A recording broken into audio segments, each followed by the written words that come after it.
let's discuss the album Horizon by the Carpenters. Hi, welcome to Garage Geek. Today we're going to discuss the album Horizon by the Carpenters.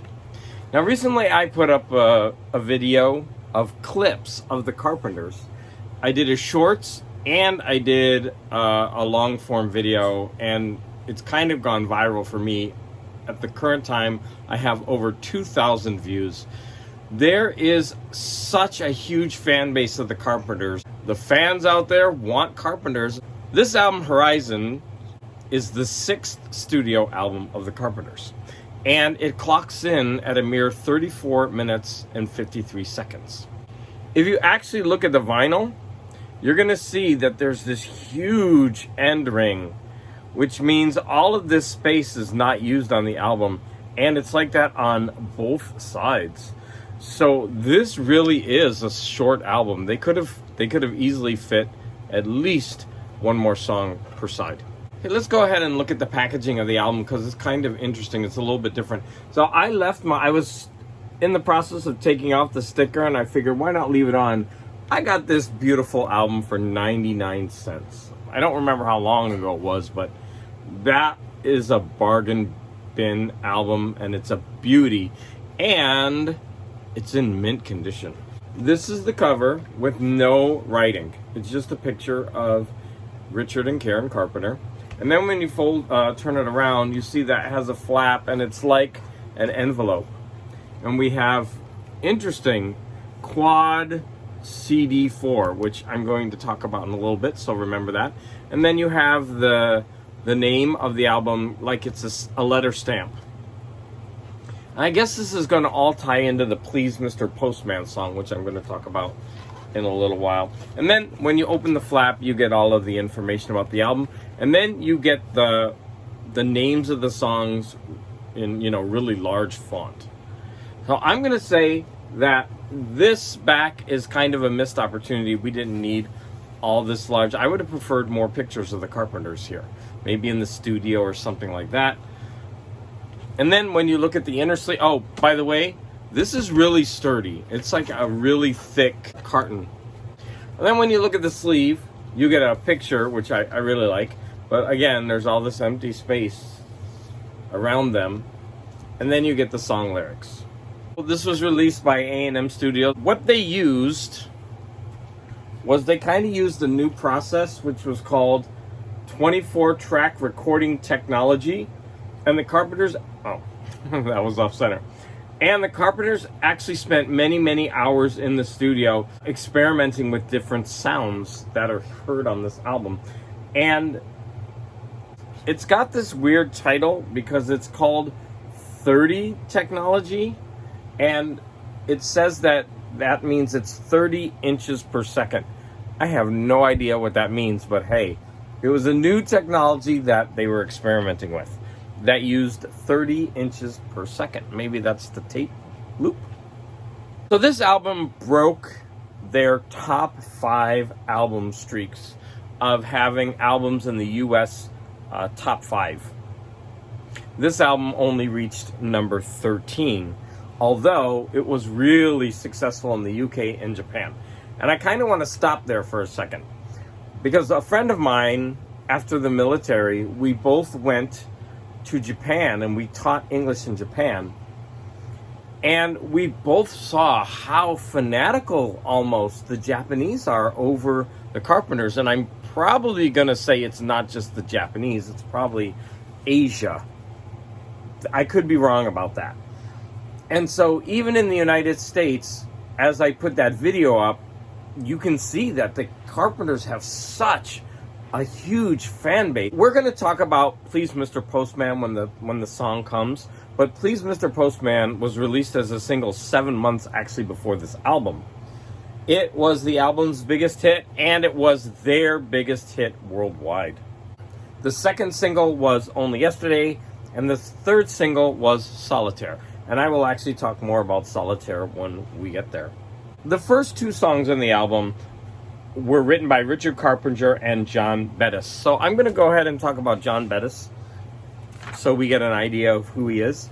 So John Bettis was in the band Spectrum with both the Carpenters. So that was a band before the Carpenters formed.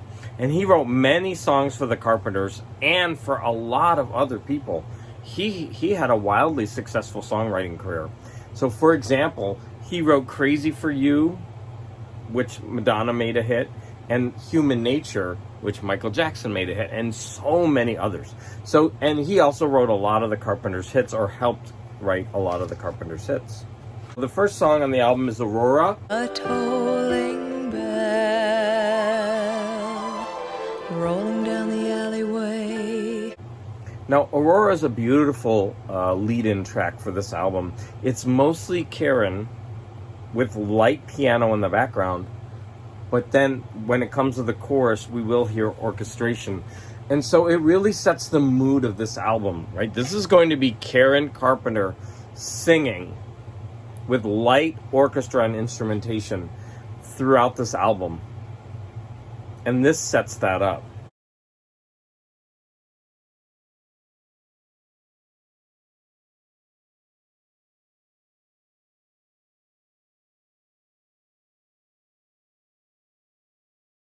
Co-written by John Bettis with Richard Carpenter, and this one was a major hit.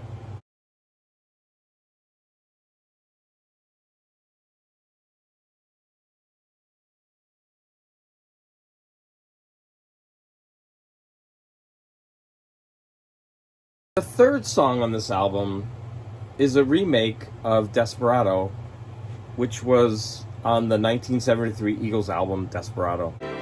Desperado, oh, you ain't getting no younger. This song is actually ranked number 494 on Rolling Stone's list of 500 greatest songs of all time.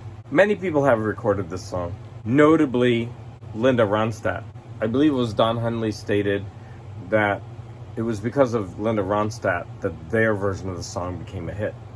Okay, now we're going to get to number 4. Please, Mr. Postman. And so patiently, but just a card, just a letter. Please, Mr. Postman was originally sung by the Marvelettes, and it was the first Motown song to reach number 1 on the Billboard Hot 100 Pop Singles chart in late 1961.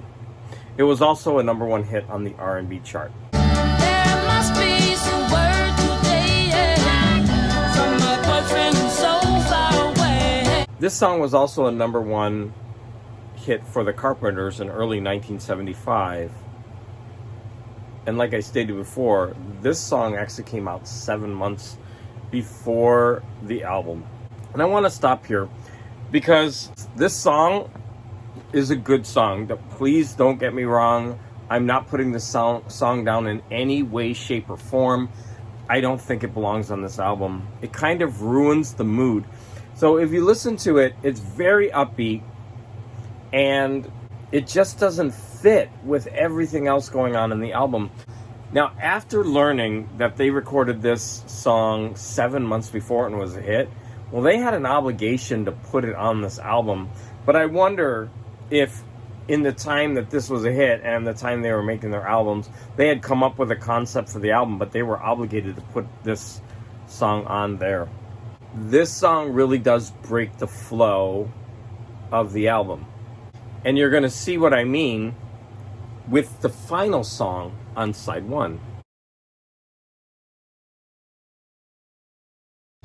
So I Can Dream, Can't I was a song written by Sammy Fain and Irvin Cahal, and it was from a musical that flopped called Right This Way, and it was written in the 1930s. Sorry I didn't get the exact date, but the best known version is by the Andrews Sisters. Let's listen. Ocean there, but I can dream, can I? We are going to listen to Karen's version. But I can dream, can't I?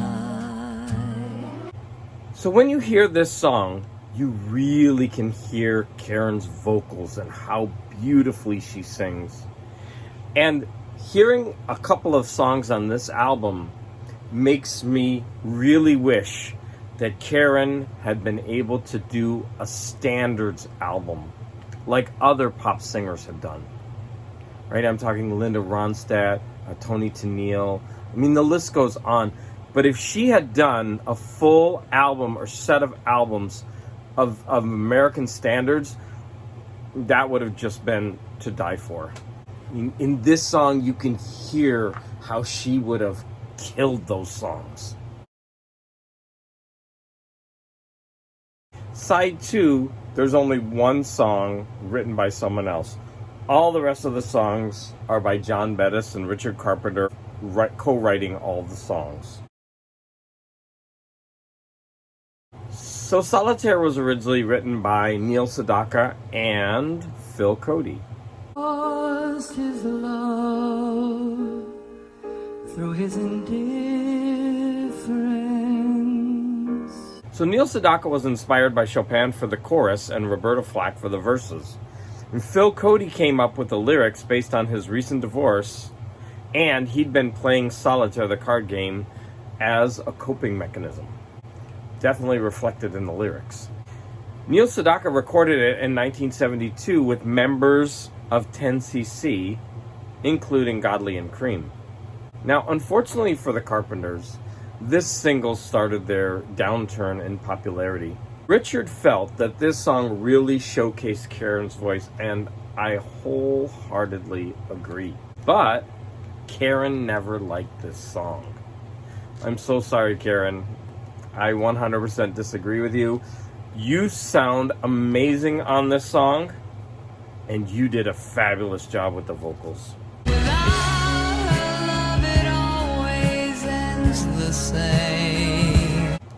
Now, before we move on, I knew this song in a version by Jane Oliver. Now, Jane Oliver is not to everyone's taste, but I love her. And so I'm just going to go ahead and put a snippet of how she sings this song. And I encourage you, if you're watching this video after you're done, to check out Jane Oliver's version of this song and maybe some of her other works if you don't know her.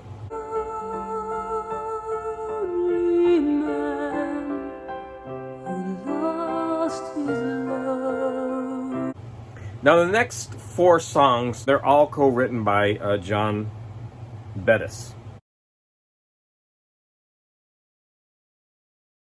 As the typical Carpenter sound. Let's listen.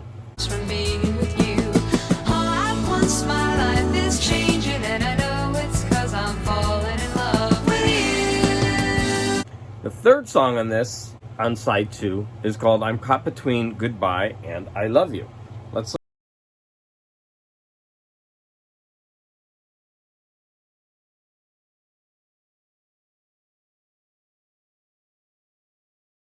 Fourth song is Leave Me for What I Song is Eventide. And I believe that this is a very lush way to end this album. Let's listen. For you.